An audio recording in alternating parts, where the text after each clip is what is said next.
दोस्तों, आप सभी ने महर्षि दधीचि के उस परोपकार के बारे में तो सुना ही होगा जिसमें उन्होंने अपने शरीर की सारी हड्डियों का देवताओं को दान कर दिया था, और वह भी देवताओं के स्वार्थ साधन के लिए। लेकिन दोस्तों, आप सभी के मन में यह प्रश्न कभी न कभी तो आया ही होगा कि देवताओं को केवल महर्षि दधीचि की ही हड्डियों की आवश्यकता क्यों थी? क्या वे किसी दूसरे की हड्डियों का इस्तेमाल नहीं कर सकते थे?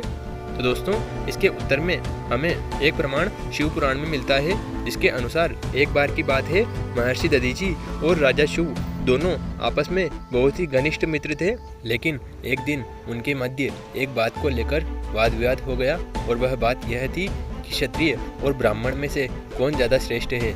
तो इसके जवाब में महर्षि दधीचि ने बताया कि ब्राह्मण, क्षत्रिय, वैश्य और शूद्र, इन चारों में से सबसे अधिक श्रेष्ठ ब्राह्मण ही हैं, क्योंकि ब्राह्मण सभी वैदिक कर्मों का अनुष्ठान करता है।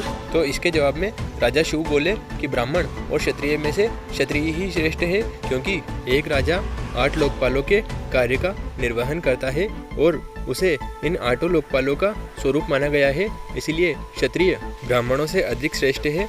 दोस्तों, राजा शिव की इस बात पर महर्षि दधीचि को गुस्सा आ गया, और इसीलिए उन्होंने अपने बाएं हाथ के मुक्के से राजा शिव के मस्तक पर बहुत तेज प्रहार किया, जिससे राजा शिव को भी क्रोध आ गया, और राजा शिव ने अपनी तलवार से महर्षि दधीचि के 2 टुकड़े कर दिए और वहां से चले गए। दोस्तों, इसके बाद में वहां पर दैत्य गुरु शुक्राचार्य आ पहुंचे, क्योंकि महर्षि दधीचि ने अपने अंतिम समय में शुक्राचार्य जी को याद कर लिया था, और इसी के चलते शुक्राचार्य जी ने वहां पर आकर महर्षि दधीचि को पुनर्जीवित कर दिया और उन्हें फिर से निर्भय बना दिया।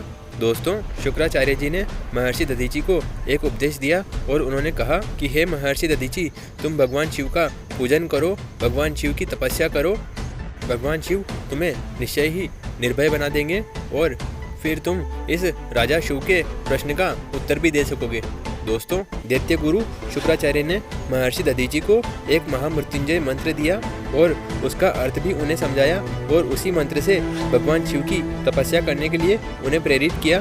दोस्तों, महर्षि दधीचि उसी समय से महामृत्युंजय मंत्र के साथ भगवान शिव की तपस्या करने लगे, और भगवान शिव को प्रसन्न करने के लिए उन्होंने कई वर्षों तक भगवान शिव की तपस्या की, और कई वर्ष बीत जाने के पश्चात जब भगवान शिव ने उन्हें दर्शन दिए, तो दोस्तों, सबसे पहले तो महर्षि दधीचि ने भगवान शिव की भली भांति स्तुति की, और उनका पूजन करके भगवान शिव से उन्होंने 3 वर मांगे, जिनमें सर्वप्रथम उन्होंने भगवान शिव से मांगा कि सर्वप्रथम मेरी हड्डियां वज्र की हो जाएं, दूसरा वर मैं यह मांगता हूं कि मेरा कोई वध न कर सके, और तीसरा वर मैं यह मांगता हूं कि मुझ में दीनता या भय किसी भी प्रकार से उत्पन्न न हो।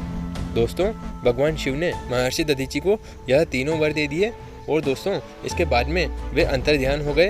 अब दोस्तों, भगवान शिव से यह तीनों वर पाकर महर्षि दधीचि एक बार फिर राजा शिव के दरबार में गए और उन्हें बड़े दरबार में ललकारने लगे। दोस्तों, इसके उत्तर में राजा शिव ने फिर से अपनी तलवार निकाली, और फिर से महर्षि दधीचि के ऊपर उन्होंने तलवार से प्रहार किया। लेकिन दोस्तों, इस बार राजा शिव की तलवार से महर्षि दधीचि को कुछ भी नहीं हुआ, क्योंकि महर्षि दधीचि पर भगवान शिव के वरदान का प्रभाव था, इसीलिए राजा शिव महर्षि दधीचि का वध नहीं कर पाए। और दोस्तों, इसके बाद में महर्षि दधीचि ने अपने पूरे शरीर के प्रभाव से राजा शिव को मस्तक पर लात मारी। दोस्तों, इसके बाद में राजा शिव कुछ भी नहीं बोले, और उन्होंने महर्षि दधीचि को उनकी सभा से जाने दिया।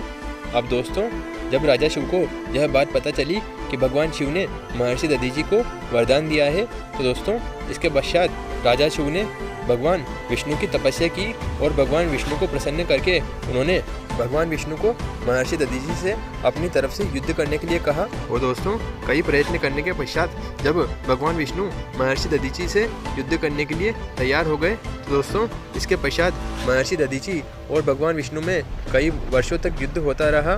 फिर दोस्तों, अंत में महर्षि दधीचि की पराजय न देखते हुए राजा शिव बड़े ही विस्मित हो गए, और उन्होंने भगवान विष्णु से पैर पकड़कर कहा कि भगवान, आप अब रहने दीजिए, आप महर्षि दधीचि से युद्ध मत कीजिए। मैं अब मान चुका हूँ कि ब्राह्मण और क्षत्रिय में से ब्राह्मण ही श्रेष्ठ है। अब मुझे किसी भी प्रकार का वाद विवाद महर्षि दधीचि से नहीं करना है। दोस्तों, इसके बाद में महर्षि दधीचि भी अपने आश्रम में चले जाते हैं और राजा शुभ अपने राज्य में चले जाते हैं। अब दोस्तों, जब देवताओं को पता चलता है कि महर्षि दधीचि की हड्डियां वज्र की हो चुकी हैं और वृत्रासुर को जो वरदान ब्रह्मा जी ने दिया था उसी के अनुसार वृत्रासुर का विनाश केवल अस्त्री वज्र से ही हो सकता है और किसी से नहीं। इसीलिए दोस्तों, अपने स्वार्थ को साधने के लिए देवताओं ने महर्षि दधीचि से उनकी हड्डियों का दान मांगा। और दोस्तों, महर्षि दधीचि ने परोपकार के लिए योग बल से अपने शरीर का त्याग कर दिया। और दोस्तों, इसके बाद में देवताओं ने सुरभि गो से महर्षि दधीचि को चटवाकर उनकी सारी हड्डियों का कुछ न कुछ अस्त्र बना लिया। और दोस्तों, इसके बाद में उन्होंने वृत्रासुर से युद्ध किया और उस युद्ध में देवताओं की विजय हुई और वृत्रासुर का विनाश हुआ।